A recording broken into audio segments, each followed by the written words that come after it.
હવે વાત કરીએ ગુજરાત ગૌણ સેવા પસંદગી મંડળની કચેરીમાં હોબાળો મચ્યો છે। જે રીતે પરીક્ષા રદ થઈ છે અને ત્યારબાદ સમાચાર પ્રાપ્ત થઈ રહ્યા છે ગુજરાત ગૌણ સેવા પસંદગી મંડળની કચેરીએ હોબાળો થયો છે। હોબાળાના પગલે સરકારના પારોટના પગલા સામે આવ્યા છે। સરકારે પીછેહઠ કરી છે। બિન સચિવાલય કર્મચારીની ભરતી માટેની સંખ્યામાં વધારો કરાયો છે। બિન સચિવાલય કર્મચારીની 3500ના સ્થાને હવે 5000ની ભરતી કરવામાં આવશે। અરજદારની લાયકાત માટેના નવા ધોરણ મુજબ જ આ પ્રકારે નિમણૂક કરાશે। ગુજરાત ગૌણ સેવા પસંદગી મંડળની કચેરીએ હોબાળો મચ્યો છે। વિદ્યાર્થીઓ માંગણી કરી રહ્યા છે જે પણ ધોરણ 12 પાસ કરેલા વિદ્યાર્થીઓ છે તેમના ભવિષ્ય સાથે સરકારે ચેડા કર્યા છે તેવા આક્ષેપો પણ વિદ્યાર્થીઓ કરી રહ્યા છે। લાંબા સમયથી તેઓ આ પરીક્ષા માટે તૈયારીઓ કરી રહ્યા હતા અને આખરે આ પરીક્ષા રદ કરવામાં આવી અને બીજી તરફ સરકારે એવી પણ જાહેરાત કરી કે હવેથી ધોરણ 12 પાસ નહીં પરંતુ ગ્રેજ્યુએટ વિદ્યાર્થીઓ જ પરીક્ષામાં ભાગ લઈ શકશે।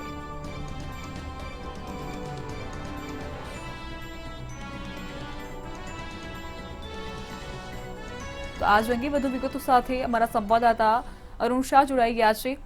અરુણ, જે પ્રકારે પરીક્ષા રદ કરવામાં આવી અને અત્યારે જે પ્રકારે વિદ્યાર્થીઓ હોબાળો કરી રહ્યા છે, સરકારે ક્યાંક ને ક્યાંક પીછેહઠ કરી છે તેવું કહી શકાય।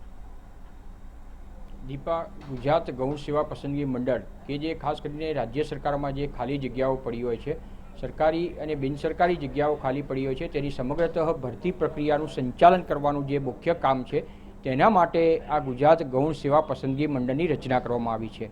હાલના તબક્કે જોઈએ તો આ ગુજરાત ગૌણ સેવા પસંદગી મંડળના ચેરમેન તરીકે અસિત વોરાને નિયુક્ત કરવામાં આવ્યા છે ગુજરાત સરકાર તરફથી। વાત છે હાલની પરીક્ષાની, ત્યારે 20મી ઓક્ટોબરે જે પરીક્ષા લેવાની હતી તે બિન સચિવાલય કર્મચારીઓની ભરતી કરવા માટેની પરીક્ષા લેવાની હતી।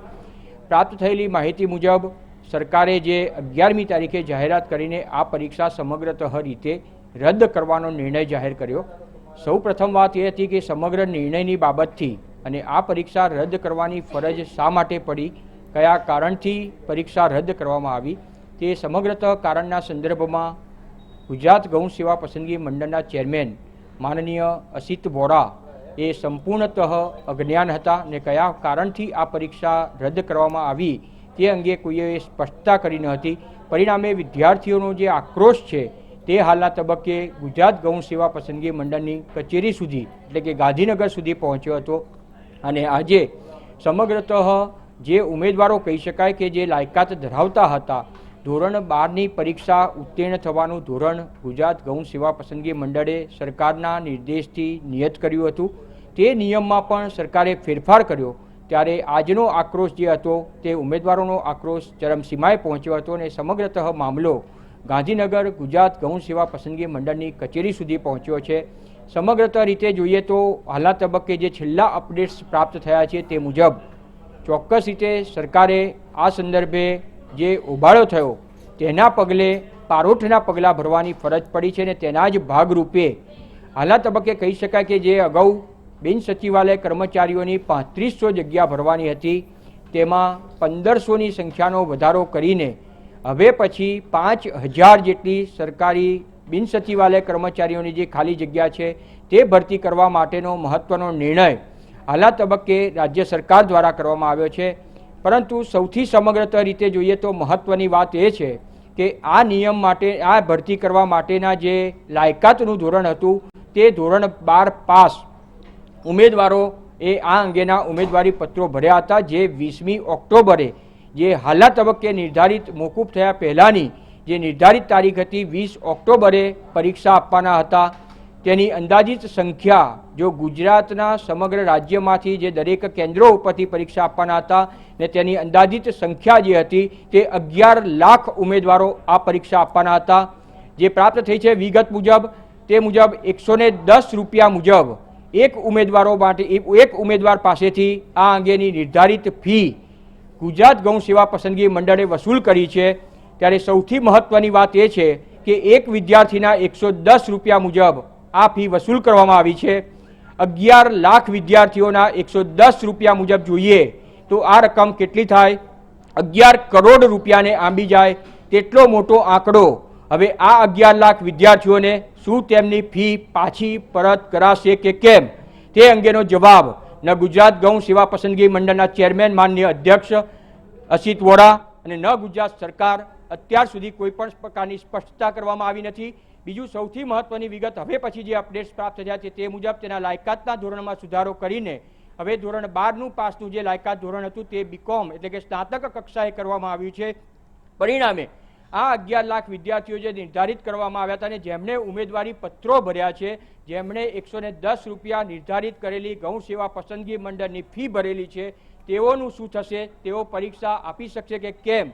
તે પ્રશ્નનો જવાબ પણ ન સેવા સરકાર કે ન ગૌણ સેવા પસંદગી મંડળ આપી શકી છે. ત્યારે આ પ્રશ્નનો જવાબ જ્યારે આપશે ત્યારે ઉમેદવારોને ન્યાય મળ્યો ગણાશે. હાલના તબક્કે તો કહી શકાય કે ધોરણ 12ના જે પાસ થયેલા ઉત્તીર્ણ થયેલા ઉમેદવારો છે, જેમણે ગુજરાત ગૌણ સેવા પસંદગી મંડળમાં નિર્ધારિત થયેલા અગાઉના જે નિર્ધારિત થયેલા ધોરણ મુજબ ઉમેદવારી કરી છે, ફી ભરી છે, પરંતુ તેઓને હાલના તબક્કે અન્યાય સહન કરવાનો વારો આવ્યો છે. ત્યારે આ અંગે ગુજરાત ગૌણ સેવા પસંદગી મંડળ અને રાજ્ય સરકાર હવે આ જે ઉમેદવારો ભર્યા છે 11 લાખ ઉમેદવારોના ભાવિ સંદર્ભે શું નિર્ણય કરશે તે જોવાનું રહેશે. જી અરુણ, જે પ્રકારે આપે પણ ઉલ્લેખ કર્યો કે ઉમેદવારી પત્રો છે તેની પણ ફી લેવામાં આવતી હોય છે અને મોટા પ્રમાણમાં ફી લેવામાં પણ આવી છે, અને તેમ છતાં પણ જે આ ઉમેદવારો છે તેમને પરીક્ષા નથી આપી દેવામાં આવી, પરીક્ષા રદ કરવામાં આવી છે. બીજી તરફ તેમના ભવિષ્ય સાથે ક્યાંક ને ક્યાંક ચેડા થઈ રહ્યા છે, કારણ કે જે લાયકાત માટેના નિયમો હતા તેમાં બદલાવ થઈ રહ્યો છે. એટલે જે ઉમેદવારો છે તેમના ભવિષ્ય સાથે ચેડા છે, અને બીજી તરફ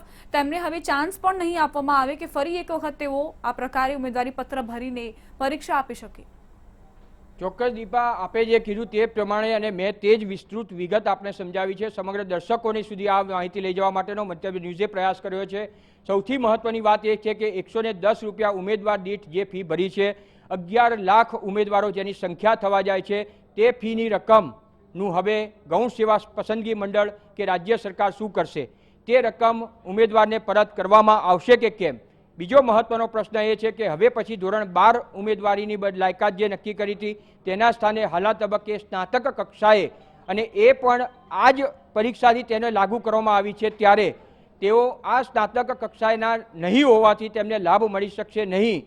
ત્યારે ચોક્કસ રીતે તે સંદર્ભે હાલના આ ધોરણ 12 પાસ કરેલા ઉમેદવારોને અન્યાય થશે. ત્યારે તેના સંદર્ભમાં સરકારનું વલણ કે ગૌણ સેવા પસંદગી મંડળ શું હશે તે જોવાનું રહેશે. વય મર્યાદાની જો વાત કરીએ તો ધોરણ 12 સુધી જે પાસ વિદ્યાર્થીઓ ઉમેદવારી કરી છે તેમની વય મર્યાદા 18 થી 25 વર્ષની નક્કી કરવામાં આવી હતી. તેના સ્થાને હવે ચોક્કસ રીતે વય મર્યાદામાં જે વધાર કરવાનો, જે ઉમેદવારોની લાયકાતનું ધોરણ સ્નાતક કરવાનો નિર્ણય કર્યો છે, તેના કારણે કહી શકાય કે 35 વર્ષ સુધીની વય મર્યાદા હશે તે આ પરીક્ષામાં બેસવાને લાયક ઠરી શકશે. પરંતુ હાલના તબક્કે સૌથી મહત્વનો પ્રશ્ન દીપા એ જ રહેશે કે 11 લાખ વિદ્યાર્થીઓના ભાવિનું શું? 11 લાખ વિદ્યાર્થીઓએ જે ધોરણ 12 પાસ કરીને ગૌણ સેવા પસંદગી મંડળ સરકારે લાગુ કરેલા નિયમો મુજબ જે ઉમેદવારી કરી હતી તેના સંદર્ભે હવે સરકાર શું નિર્ણય લેશે તે જોવાનું રહેશે. અને તે ન્યાય ત્યારે જ મળ્યો ગણાશે જ્યારે આ 11 લાખ ઉમેદવારોને સંપૂર્ણતઃ એક વખત જે ઉમેદવારી કરી છે તેને બેસવાનો લાભ, કારણ કે નિર્ણય સરકારે એ વખતે કર્યો હતો અને રદ કરવાનો નિર્ણય એ પછી કર્યો છે, નિયમનો બદલાવ પછી કર્યો છે. તેમણે જ્યારે ફીને ઉમેદવારી પત્ર ભર્યું ત્યારનું ધોરણ જે નિર્ધારિત હતું તે ધોરણ 12 પાસ હતું. એટલે ચોક્કસ રીતે આ જે 11 લાખ વિદ્યાર્થીઓ છે તેઓને એક વખત તક અવશ્ય આપવી જોઈએ અને ત્યાર પછી નવા નિયમો લાગુ કરવા જોઈએ. હવે ગૌણ સેવા પસંદગી મંડળ અને રાજ્ય સરકાર આ સંદર્ભે શું વલણ અપનાવશે તે જોવાનું રહેશે. દીપા. બિલકુલ અરુણ, આભાર માહિતી આપવા માટે. તો બિન સચિવાલયની પરીક્ષા જે પ્રકારે રદ કરાઈ છે, હવે વિદ્યાર્થીઓનો હોબાળો, પરંતુ સરકારે એ પણ નિર્ણય લીધો છે કે હવે વય મર્યાદા પણ વધારવામાં આવી છે.